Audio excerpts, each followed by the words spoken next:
Côte d'Ivoire, la présidentielle 2025 approche à grands pas. Simone Eïvé Gbagbo a donné une interview à un média étranger dans laquelle elle appelait les autres partis politiques d'opposition en Côte d'Ivoire à se rallier à elle, ceci dans le but de renverser le pouvoir, évidemment par les urnes.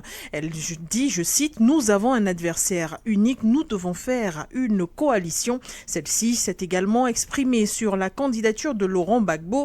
On en parle bien sûr d'un regard panafricain. On jettera également un regard panafricain sur le sommet Chine-Afrique où se sont retrouvées les autorités de transition du Mali, du Burkina Faso et du Niger. On a constaté la présence du président en exercice de la Confédération de l'AES et les ministres des Affaires étrangères, sans omettre les ministres de l'économie et des finances du Burkina Faso et du Niger.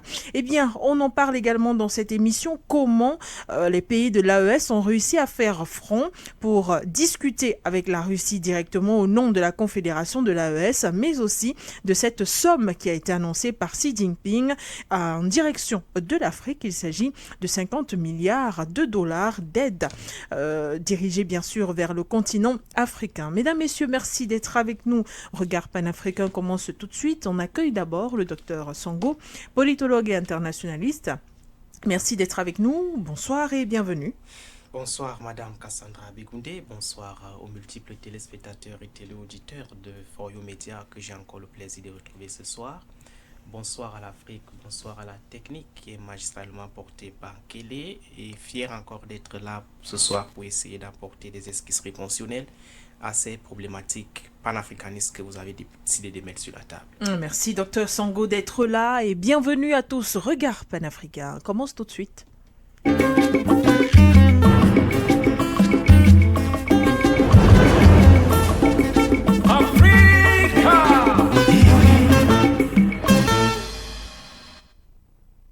Merci de nous recevoir sur la 96.3 FM For You Radio, la radio panafricaine.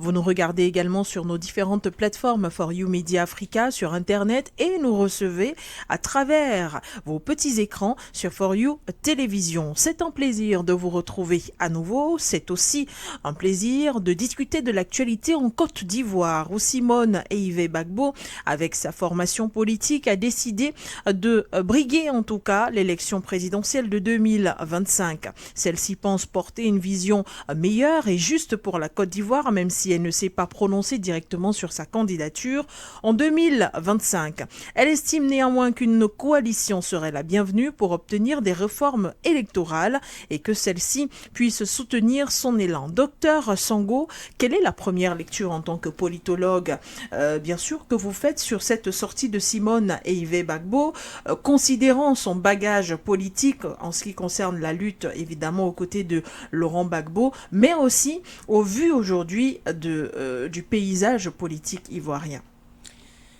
Écoutez, c'est une affirmation essentiellement politicienne qui entre dans la logique de la mobilisation des acteurs politiques à l'aune de la présidentielle de 2025 convoquée du côté de la Côte d'Ivoire. Simone Gbagbo est une femme politique et son affirmation est essentiellement une affirmation politique. On ne peut pas analyser ses propos en dehors de sa casquette politique.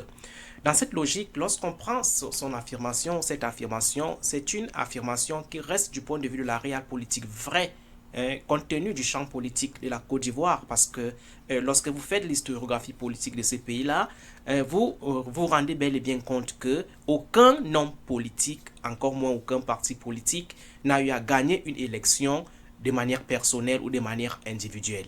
Ça a toujours été le reflet, n'est-ce pas, de la dynamique des coalitions des partis politiques, des acteurs politiques, de la société civile qui orientent, n'est-ce pas, la victoire d'un acteur comme de l'autre. Si vous prenez, par exemple, l'histoire de la Côte d'Ivoire depuis la mort d'Houphouët-Boigny, c'est toujours le jeu des coalitions, des partenariats politiques, des accords politiques qui ont toujours fonctionné dans ce pays-là. Et cela est normal compte tenu du fait que la politique est essentiellement transactionnel.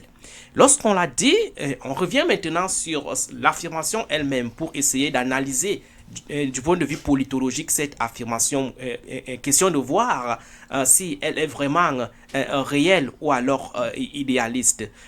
En tant que politologue, je pense qu'il y a deux éléments qu'on pourrait mettre sur la table et qui pourraient permettre de s'interroger et d'analyser cette affirmation. Le premier élément, c'est une mobilisation autour, n'est-ce pas, de la personne de Simone Gbagbo. Elle parle de la mobilisation de tous les partis politiques autour d'un seul ensemble. Du point de vue de la réelle politique, cela ne peut pas être possible. Parce que malgré le fait que c'est le jeu des coalitions qui a toujours permis l'issue des élections en Côte d'Ivoire, une opposition totale ne s'est jamais mise ensemble. Dans n'importe quel pays, on n'a jamais vu toute l'opposition parler avec unanimité et univocité. Donc, pris sous ce prisme-là, l'affirmation de Simone Gbagbo peut, n'est-ce pas ici, briller de quelques limites du point de vue de cette réelle politique-là. Il serait difficile aujourd'hui de voir toute l'opposition ivoirienne se mettre ensemble compte tenu de la dichotomie des idéologies qui caractérisent les uns et les autres, mais aussi et surtout des intérêts personnels. Parce qu'il faut savoir que les hommes politiques ont aussi des intérêts personnels à gagner en dehors de l'intérêt général qui est généralement celui de la captation du pouvoir central. Le deuxième élément important qu'il faut mettre sur la table, c'est l'élément, n'est-ce pas, de la providentialisation, le providentialisme.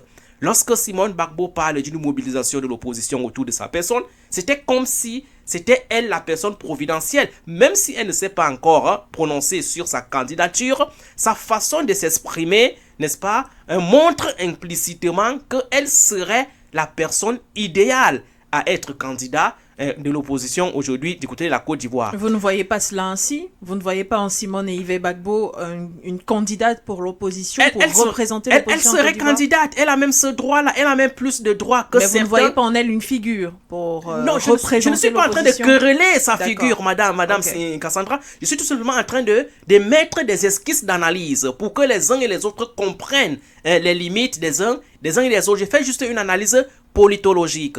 Donc, je dis que Madame Eviette Simone Gbagbo est une femme politique qui a le droit d'être candidate en Côte d'Ivoire lors des élections présidentielles. Ceci est un droit fondamental. Et juridiquement, je pense qu'elle a même cet avantage-là, comparé par exemple à d'autres hommes politiques tels que Laurent Gbagbo, qui a encore un obstacle à franchir du point de vue juridique. Vous savez que à l'état actuel des choses, le président Laurent Gbagbo ne peut pas être éligible en Côte d'Ivoire parce que il a été, n'est-ce pas ici, condamné et gracié par le président Alassane Ouattara. Or, vous savez que du point de vue juridique, lorsque vous bénéficiez de la grâce, ça n'exonère pas votre condamnation du point de vue de votre casier judiciaire. Donc, en prenant la grâce à l'égard de Laurent Gbagbo, le président Ouattara a effacé politiquement Laurent Gbagbo des échéances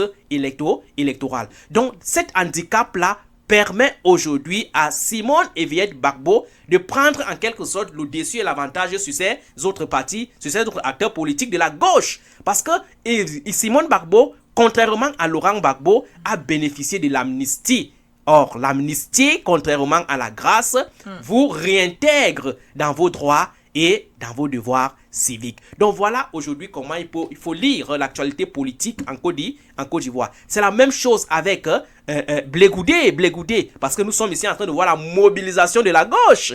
Or, lorsqu'on parle de la gauche aujourd'hui en Côte d'Ivoire, il y a trois figures fondamentales, à savoir Simone Gbagbo d'un côté, Laurent Gbagbo de l'autre, et de l'autre sommet, Blé Goudé. Or, lorsque vous prenez Laurent Gbagbo et Charles Blé Goudé, les deux sont à l'état actuel du bloc de l'égalité de la Côte d'Ivoire, effacés politiquement et ne pouvant pas être candidats aux prochaines élections. Peut-être avant 2025, on peut assister à une sorte d'évolution de ce côté-là où le président Alassane Ouattara pourra, à travers une loi votée à l'Assemblée nationale, prendre un acte d'amnistie envers ces acteurs politiques. Question de les réintégrer dans le champ politique et de déclencher maintenant le processus de réconciliation.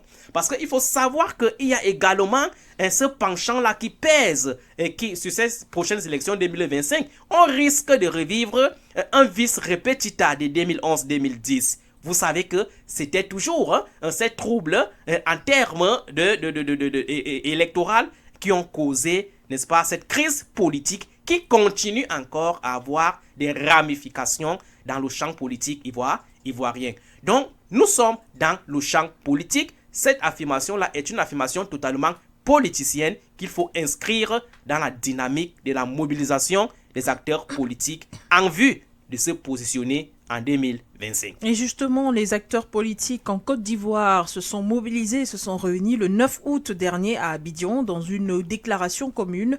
Ils ont donc décidé d'exprimer leur volonté de former un front uni pour obtenir des réformes électorales et plusieurs autres revendications. Cela a d'ailleurs été mentionné dans l'interview donnée par Simone Bagbo à ce média étranger.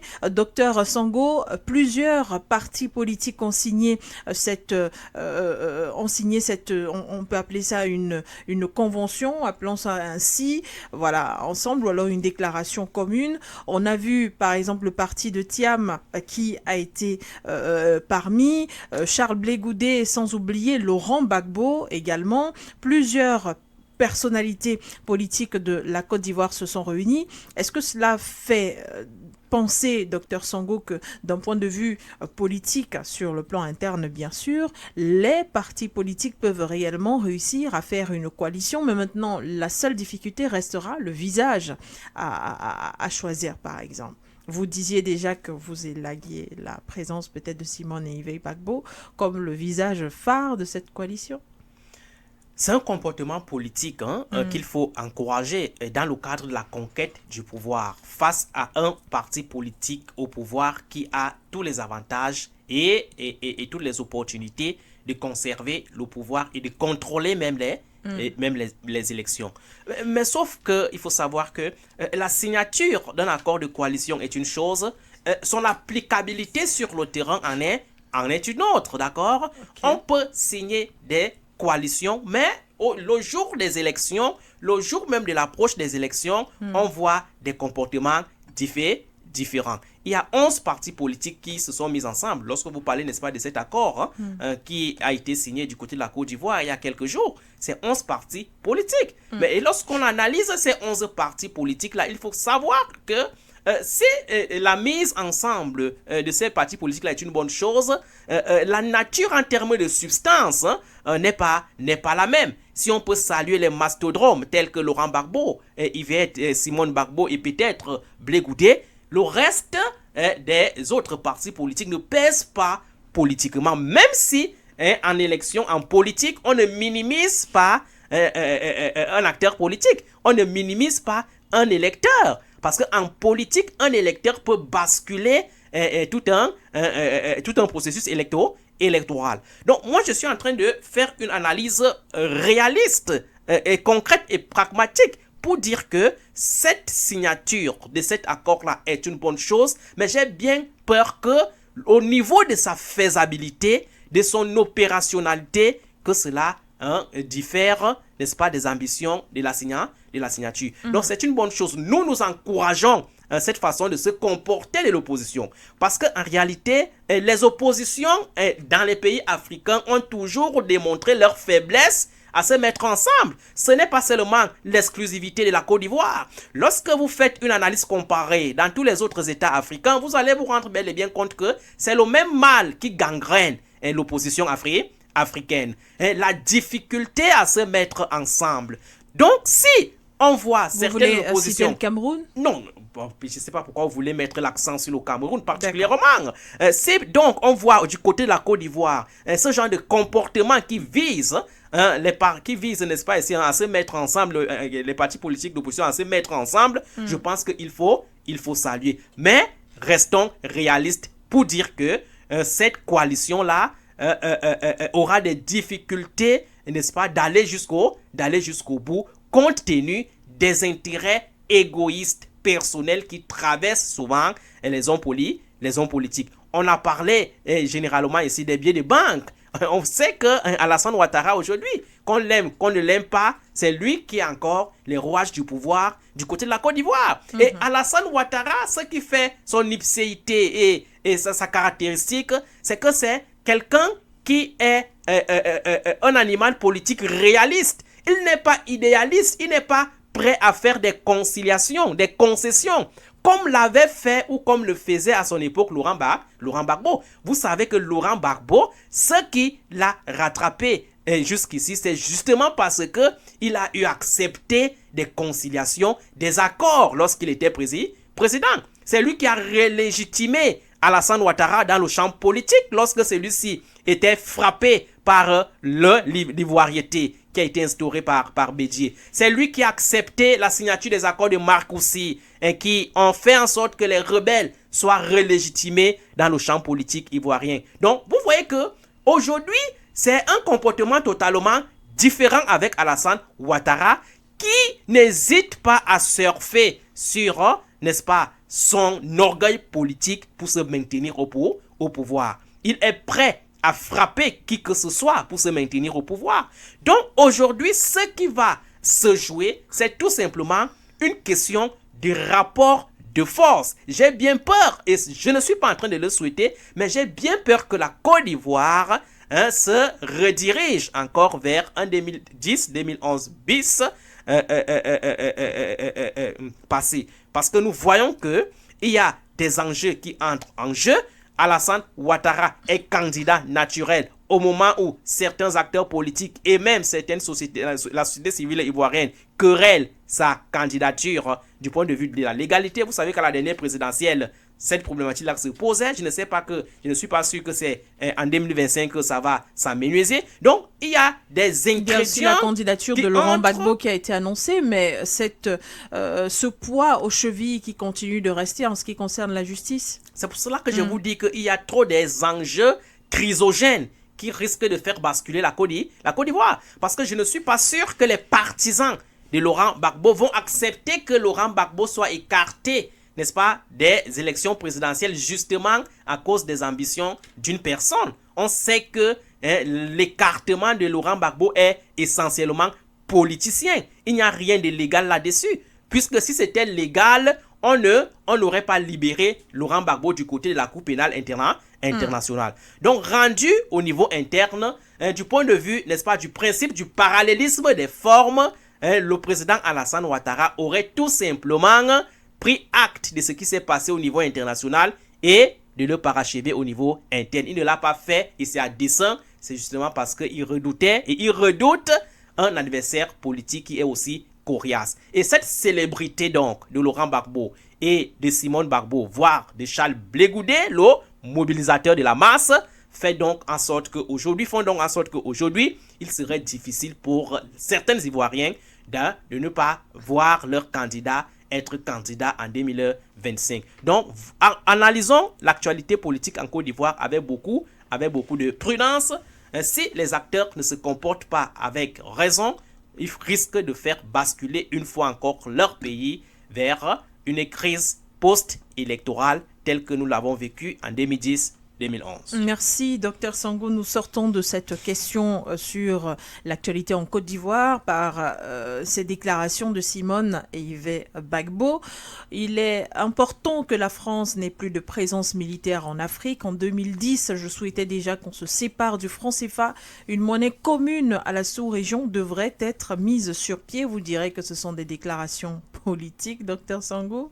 Non, ce ne sont pas des déclarations politiques compte tenu de l'idéologie qui caractérise Simone Gbagbo. Ok? Il ne faut pas aujourd'hui voir comment Simone Gbagbo, il ne faut pas seulement voir Simone Gbagbo aujourd'hui qui est divisé avec Laurent Gbagbo. Donc, du point de vue idéologique, les deux restent ensemble. C'est la gauche panafricaniste de la Côte d'Ivoire. Et vous savez qu'à l'époque où Laurent Gbagbo était président de la République, Simone Veil était à ses côtés. Elle a été députée qui défendait les ambitions politiques portées par cette idéologie panafricaniste. Donc, dire aujourd'hui que les bases militaires françaises ne sont pas les bienvenues en Côte d'Ivoire, ce serait s'inscrire dans la dynamique de la continuité de l'idéologie de cette femme-là qui a toujours dénoncé l'influence occidentale, l'influence française, non seulement en Côte d'Ivoire, mais en Afrique tout entière. Donc ça ne devrait pas surprendre. Je pense que cette femme-là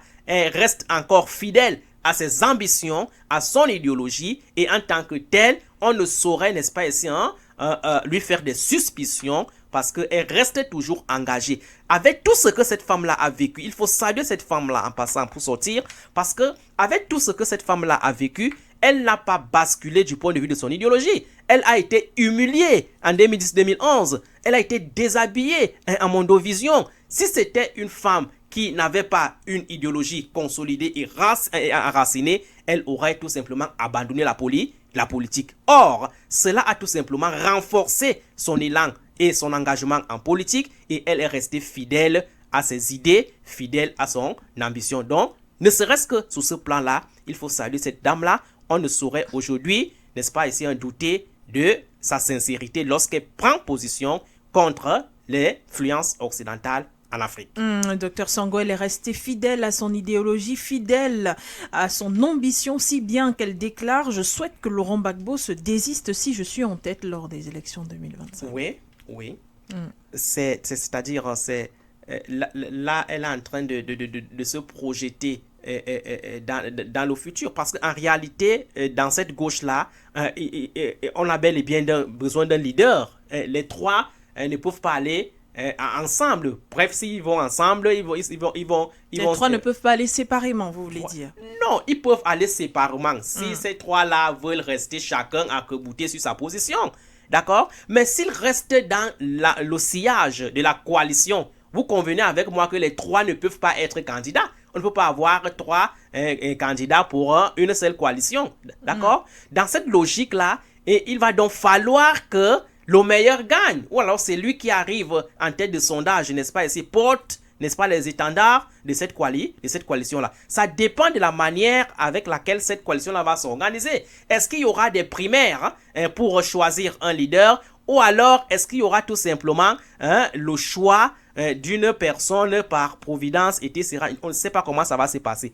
Mais je pense que si on prend l'hypothèse des primaires, la personne qui arrivera en tête des sondages devrait, n'est-ce pas ici, bénéficier de l'accompagnement et du désistement des autres, de telle sorte que le reste se range derrière la personne qui aura été choisie pour essayer donc de se positionner face à Alassane Ouattara, qui, de son côté, se mobilise aussi. Parce que la coalition en Côte d'Ivoire n'est pas seulement une coalition du côté de l'opposition. On voit aussi comment le pouvoir en place, le parti se comporte aussi du point de vue des transactions politiques. Donc, les coalitions sont, n'est-ce pas ici, non seulement observées du côté de l'opposition, mais aussi et surtout du côté du pouvoir, avec pour seul objectif la captation du pouvoir en 2025. La captation du pouvoir en 2025 pour chaque parti, c'est donc l'objectif. On en reparlera dans notre émission Regard panafricain ou dans d'autres émissions sur For You Radio, sur For You Media Africa. En fonction de l'avancement de l'actualité, on va discuter du sommet Chine-Afrique, la présence de l'AES et les promesses de 50 milliards de dollars venant de la Chine envers les pays africains.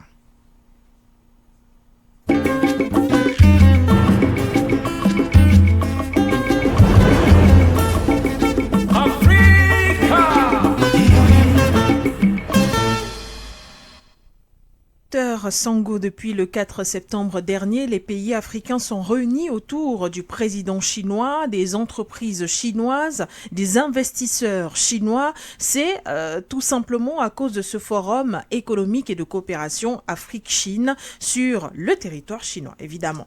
Et sur place, on a vu la présence du président en exercice de la Confédération de l'AES, le président Assimi Goïta, accompagné des autres personnalités l'actualité politique et diplomatique du Niger, par exemple, et du Burkina Faso.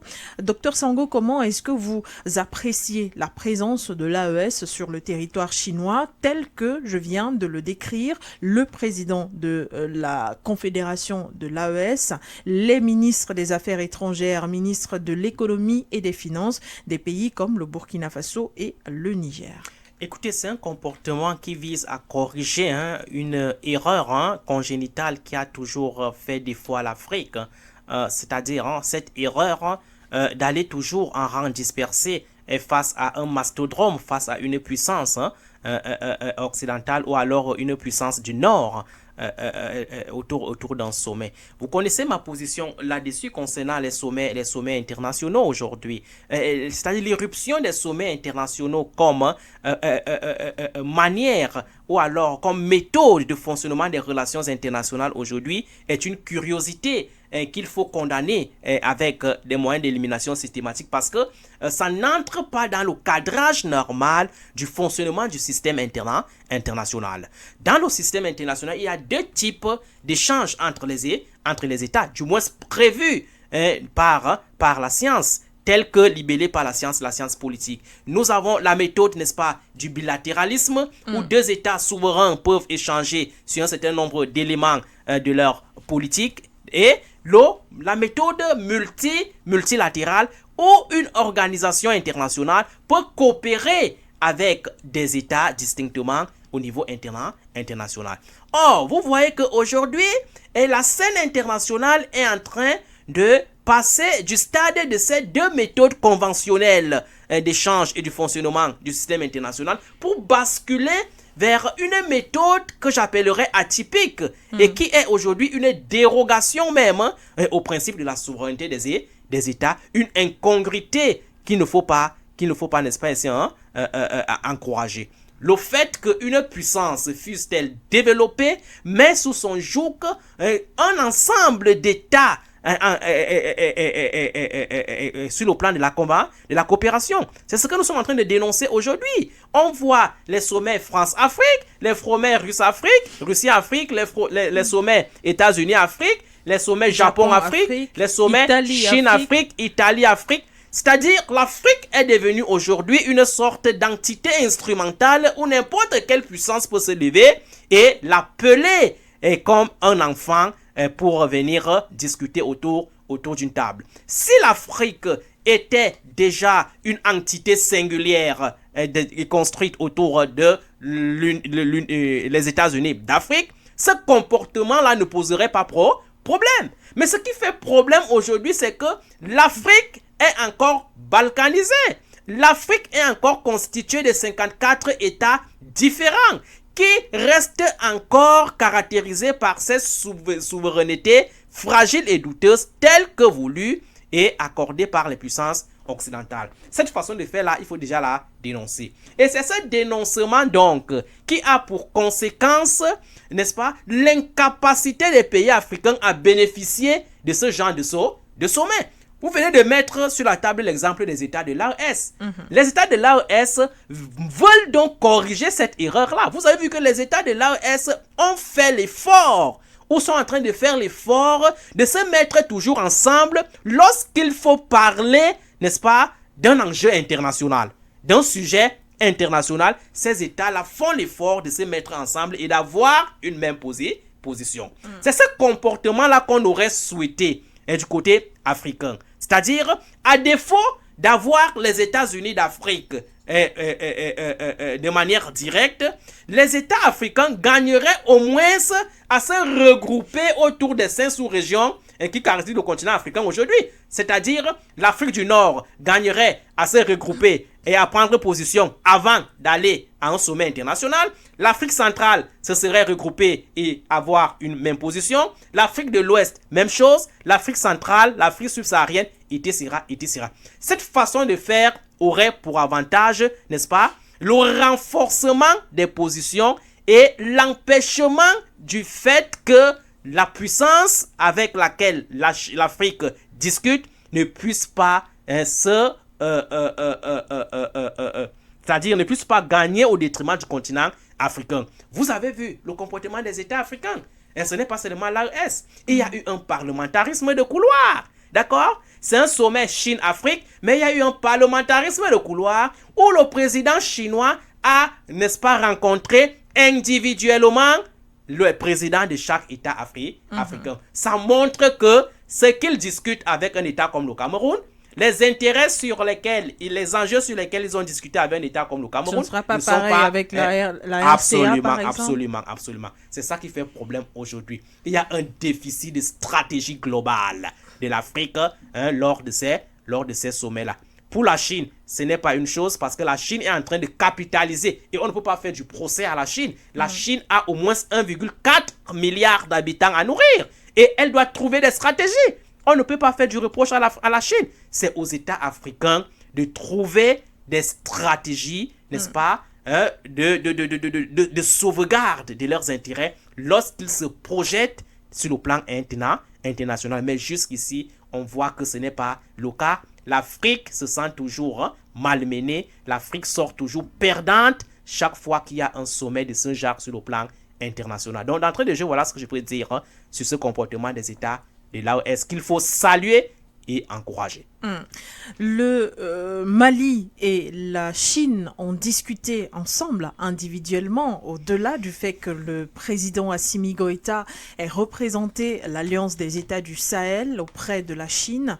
Il reste que le président Assimi Goïta a rencontré Xi Jinping. Xi Jinping, le président chinois, a assuré au Mali qu'il voudrait désormais passer à un autre pan dans ses relations avec le Mali, à savoir avoir aujourd'hui une relation ou alors des partenariats stratégiques sur le plan global, disons-le ainsi. Est-ce que cela est un message fort pour les pays de l'AES? Parce qu'on reviendra aussi pour parler du cas du Cameroun. Oui, c'est une étape importante qu'il ne faut pas négliger. D'accord? Assimi Goïta, et là c'était sur le plan bilatéral, et c'était plus sur le cadre n'est-ce pas, des États de l'AES, parce que vous savez que c'est lui qui est le président en exercice des États de l'AES, du moins de cette confédération des États du Sahel. C'est lui qui en est le président en exercice. Donc, on voit que après la rencontre, n'est-ce pas, de ces États de l'AES avec la puissance qui recevait ce sommet-là, ça n'a pas empêché Assimi Goïta cette fois-ci de discuter d'un point de vue bilatéral avec la Chine. Parce que le Mali aujourd'hui a c'est-à-dire des caractéristiques ou alors des problématiques qui interpellent la Chine. Le Mali est victime aujourd'hui d'un terrorisme dans son nord du pays. Et cette façon de faire là n'est toujours pas appréciée par la Chine qui voit toujours, n'est-ce pas, en cette façon de faire, un comportement occidental, une main des puissances occidentales et des puissances impérialistes. Donc c'est un comportement qu'il faut saluer, c'est un échange bilatéral qui entre dans le cadre, n'est-ce pas, du renforcement des capacités des États africains à faire face aux problématiques économiques, sécuritaires, culturelles et même stratégiques. C'est ça l'avantage avec la Chine. Parce que contrairement au partenariat avec les pays occidentaux, la Chine au moins respecte son partenaire. La Chine au moins propose à ses partenaires des partenariats gagnant-gagnant, même si les partenaires ne sont pas souvent conscients de capitaliser davantage sur ces éléments-là. Lorsque la Chine échange avec vous, la Chine respecte l'ADN de votre culture. La Chine ne vous demande pas de sortir de votre culturalité pour embrasser la sienne. Non, la Chine vient avec sa culture et elle respecte la vôtre. Donc, je pense que comme Assimi Goïta, les autres États africains gagneraient à échanger avec la Chine, mais cette fois-ci, en procédant de manière regroupée pour capitaliser davantage ce partenariat chinois qui a aussi des avantages, même si les inconvénients ne peuvent pas aussi manquer, mais des avantages semblent être au-dessus des inconvénients. Donc, il faut, pour ma part, que les États africains suivent, n'est-ce pas, le comportement des États de l'AES pour qu'à terme, ils puissent aussi gagner leurs intérêts dans ce genre de sommet internationaux. Merci, docteur Songo. Alors, une petite question qui pourrait permettre de mieux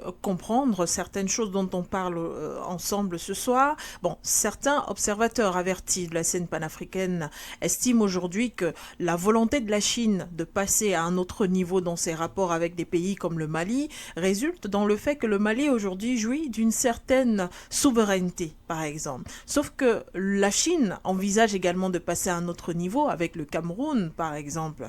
Pensez-vous que le Cameroun aussi jouit d'une certaine maturité, d'une certaine souveraineté qu'on ne saurait la lui arracher?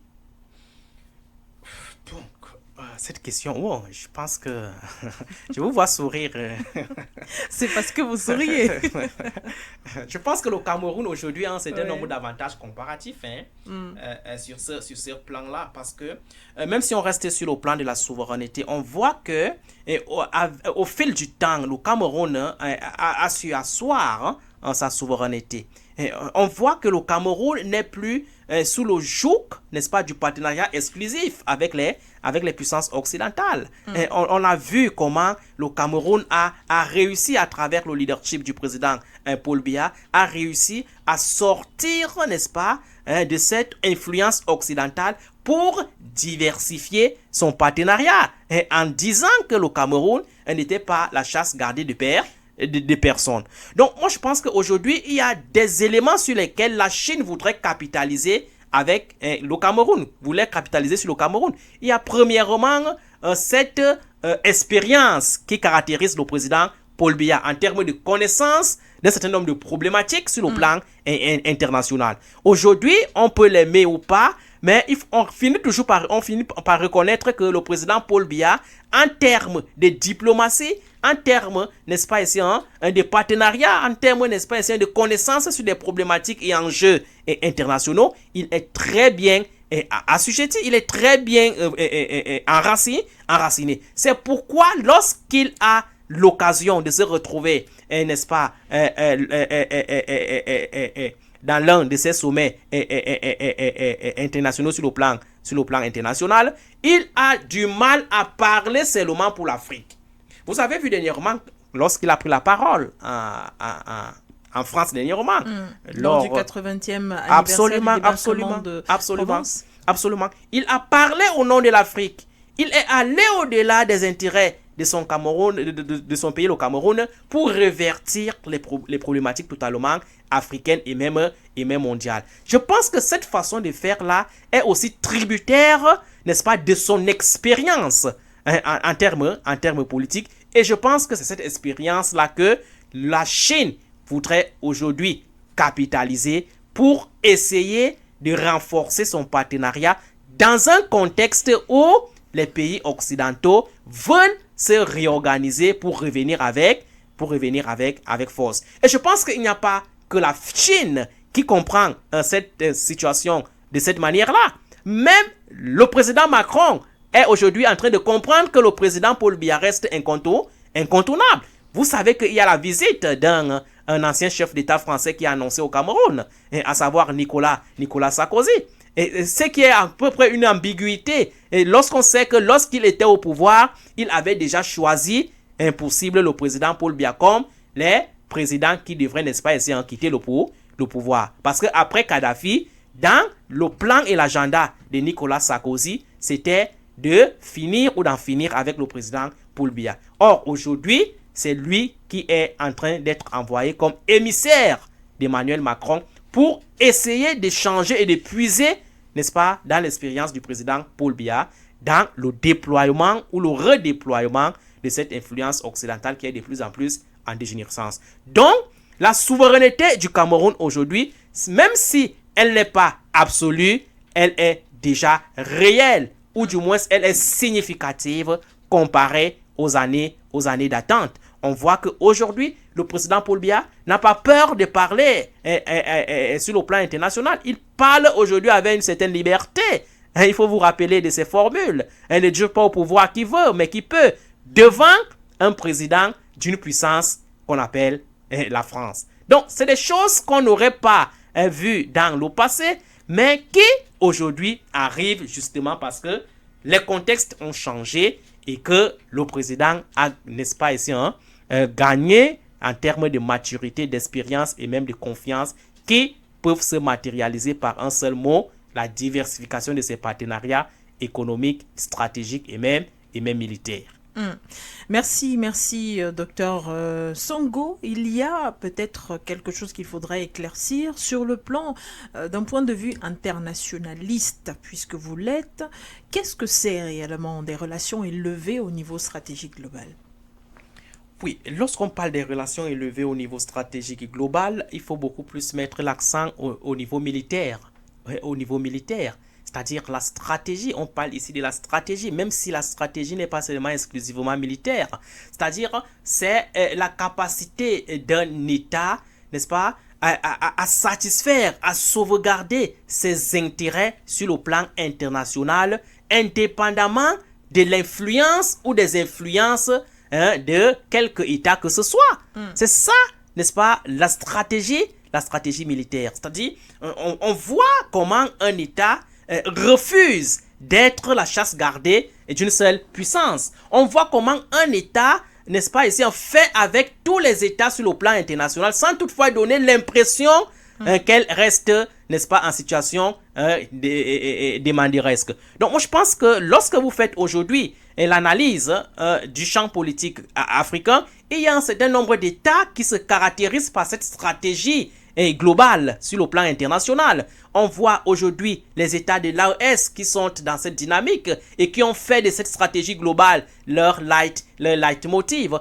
Il y a à côté des États de l'AES certains États qu'il faut saluer, tels que le Centrafrique, par exemple, du professeur Archange Touadéra, même si il y a certains bégayements qui caractérisent, n'est-ce pas, ici, son déploiement, il faut déjà saluer. C'est quand même un indicateur, une manière de voir qui démontre que la Centrafrique ou le Centrafrique aujourd'hui est décidé de ne plus être, n'est-ce pas, cette entité instrumentalisée ou instrumentalisable par les puissances occidentales. Donc, la même chose qu'on peut dire des États de l'AOS, du Centrafrique, c'est aussi la même chose qu'on peut dire d'un État comme le Cameroun. Parce que parfois, le Cameroun, on a souvent l'impression que c'est les États de l'AOS qui sont venus avec cette formule de la diversification des partenariats économiques, ou alors c'est les États de l'AOS qui ont été les premiers à faire venir la Russie en Afrique. Il faut rappeler que le Cameroun travaille avec la Russie depuis 2010, depuis 2011.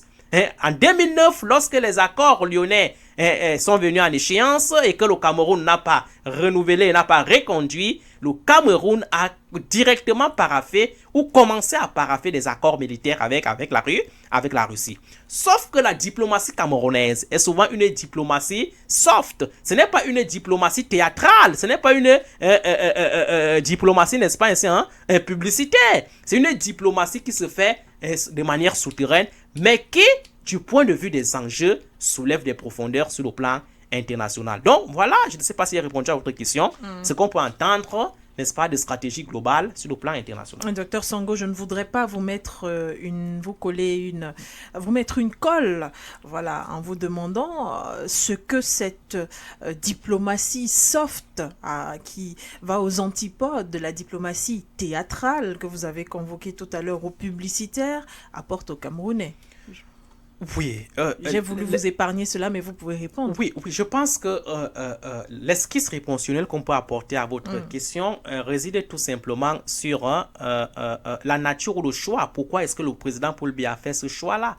Moi, je pense que ce choix-là est un choix qu'il faut tout simplement expliquer par le fait qu'il y a certains États ici qui font de la gesticulation sur le plan international, alors qu'en réalité, ils sont encore en collaboration avec ces puissances occidentales. On a vu ou on continue de voir certains États ici qui surfent de manière théâtrale sur les éléments tels que le panafricanisme, alors qu'en réalité, ils ne sont pas des panafricanistes du point de vue des actions et du point de vue même de l'âme. D'accord? Or, il y a certains États qui ne font pas du bruit, qui ne font pas du théâtre, mais qui travaillent de manière souterraine sur des problématiques totalement africaines et panafricanistes. Et je pense que s'il faut donc comparer ces deux méthodes-là, je pense que c'est la stratégie du soft coopérative, c'est-à-dire de la coopération soft, telle que préconisée et implémentée aujourd'hui par le président Paul Biya, qu'il faut saluer. D'accord? Et de la même manière qu'il faut saluer le président Paul Biya, il faut également mettre en exergue certaines des indélicatesses. On ne sont pas aujourd'hui en train de dire que il est le meilleur panafricanisme de tous les temps. Il y a aussi certains éléments sur lesquels on aimerait que le président Paul Biya, par exemple, se prononce ou alors se prononce pour que à terme le Cameroun, qui est la locomotive de l'Afrique centrale, puisse davantage bénéficier de ces partenariats sur le plan international. Lorsque vous prenez par exemple le partenariat avec la Chine, aujourd'hui on voit bel et bien que si on compare ce partenariat-là avec les États africains pris individuellement, les États africains n'en sortent pas gagnants. Pourquoi? On a déjà eu à expliquer le sempiternel problème de la balkanisation, de la division de ces États-là. Mais il y a aussi et surtout le fait que lorsque vous prenez par exemple les 54 milliards de dollars qui ont été votés ou alors qui ont été décaissés par la Chine pour le continent africain. Prenez ces 51 milliards de dollars et divisez par 54 États africains. 55 États africains, voilà. Vous allez vous rendre compte que un État n'a même pas 1 milliard de dollars. C'est insignifiant lorsque vous êtes balkanisé. Il faut rappeler que ce montant s'étend sur 3 ans. Étant sur 3 ans. Oui. Ça représente quoi, madame? Et lorsque vous voyez les ambitions des États africains aujourd'hui en termes de développement. Donc, lorsque vous prenez l'analyse sous cet angle-là, vous comprenez l'urgence qu'il y a pour les États africains de se mettre ensemble lorsqu'il faut, n'est-ce pas, coopérer sur le plan international. Parce que si les États africains étaient ensemble, ces 51 milliards de dollars devraient être gérés dans la dynamique d'une seule entité souveraine. Mais là, c'est chacun qui va prendre ses miettes. Parfois même ces miettes-là, avec la qualité du leadership que nous avons dans certains États africains, ces miettes-là ne vont même pas arriver à destination. Ça va prendre les chemins que nous connaissons et ça ne va servir à rien. Or, pour la Chine, en décaissant ces 51 milliards de dollars, elle capitalise. Il faut rappeler que la Chine a voté toute une stratégie globale 2035 pour le continent africain. Et cette stratégie-là a été intégrée dans sa stratégie interne de développement. Ça veut dire que quoi? La Chine est en Afrique parce qu'elle gagne des retombées pour le développement de son pays. Parce qu'il y a la plus-value. Parce qu'elle ressent du bénéfice. Si elle ne ressentait pas du bénéfice, elle ne serait pas en train d'organiser la 4e édition. Parce que ce FOCAC-là, si je me rappelle bien, c'est la 4e édition. Ça veut dire qu'il y a eu la première, la deuxième, la troisième et la 4e. Alors, si vous ne gagnez rien à organiser quelque chose, vous n'allez pas quand même multiplier les 16 genres de sommets sur le plan organisationnel. Donc, il faut que l'Afrique comprenne et intègre la réalité selon laquelle elle ne peut pas bénéficier de ces échanges commerciaux au niveau international si elle ne se met pas ensemble. L'Afrique doit se mettre ensemble. Aucun État africain ne s'en sortira seul. Nous le dirons toujours assez. Aucun État ne s'en sortira seul. Il faut aujourd'hui que les États africains forment des États fédéraux sous-régionaux. D'abord, pour parler avec unanimité et univocité sur un certain nombre de problématiques. Et surtout lorsqu'il faut échanger avec un partenaire international.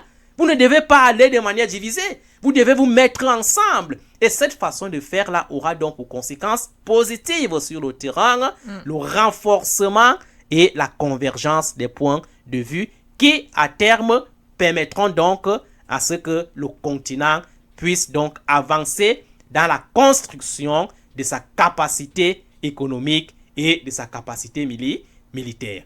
Parce que lorsque vous analysez l'Afrique contre la Chine sur le plan, n'est-ce pas, d'entité unitaire, l'Afrique tout entière, c'est 1,5 milliard de population. La Chine, c'est 1,41 milliard de population. Vous voyez qu'il y a du ratio. C'est équilibré. Or, ce n'est pas ces 1,5 milliard de population africaine qui va échanger directement avec la Chine. La Chine est dans une entité unitaire. Or, les 1,5 milliard d'habitants du continent africain sont balkanisés dans 54 ou 55 États africains. Ce qui fait que, du point de vue du rapport de force, ça ne peut pas être la même chose. Donc, la balance commerciale entre le continent africain et la Chine reste déficitaire en défaveur de l'Afrique, justement parce que celle-ci peine encore à se mettre ensemble sur un certain nombre d'éléments stratégiques sur le plan international. Merci, docteur Sango, pour votre regard panafricain apporté, n'est-ce pas, sur les thématiques qui ont été proposées dans le cadre de cette émission. On parlait déjà de Simone et Yves Gbagbo en première partie avec cette sortie sur un média étranger où elle rappelait qu'il était important pour la France de réduire ou alors de disparaître militairement en Afrique, mais aussi au franc CFA. Elle souhaitait aussi que Laurent Gbagbo se désiste si jamais elle était en tête de l'élection, lors de l'élection 2025. Nous parlions en dernière partie de ce programme Regard panafricain, Dr Sango, de ce sommet Chine-Afrique, le forum de coopération économique Afrique-Chine 2024 se tient jusqu'au 6 septembre 2024 et là-bas, les pays africains ressortent avec une enveloppe à se dispatcher de 51 milliards de dollars venant de la Chine. Les pays de l'AES, quant à eux, s'en sortent aussi avec des partenariats gagnés, ci et là, à savoir avec des entreprises privées chinoises également qui étaient présentes bien sûr à ce forum. Merci Dr Sango pour votre expertise apportée dans le cadre de ce programme. C'est moi qui vous remercie et je pense qu'au lieu de parler de 51,1 milliard de dollars, on gagnerait mieux de parler de miettes pour que l'opinion africaine comprenne qu'en réalité, ces milliards de dollars en réalité ne représentent rien comparé aux ambitions, aux enjeux géoéconomiques qui caractérisent le continent africain aujourd'hui. L'Afrique doit cesser de bénéficier des miettes sur le plan international. L'Afrique, n'est-ce pas, a droit à plus que cela, compte tenu, n'est-ce pas, des indices économiques qui la caractérisent.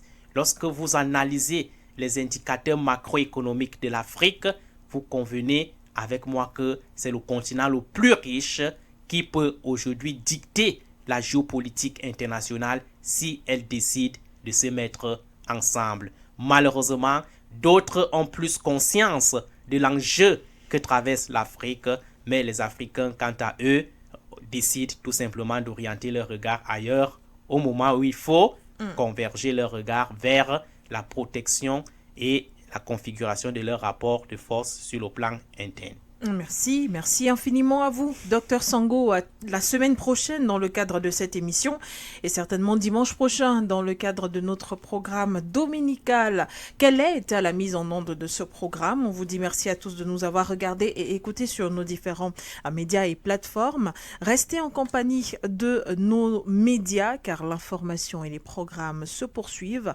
Au revoir, Beidine.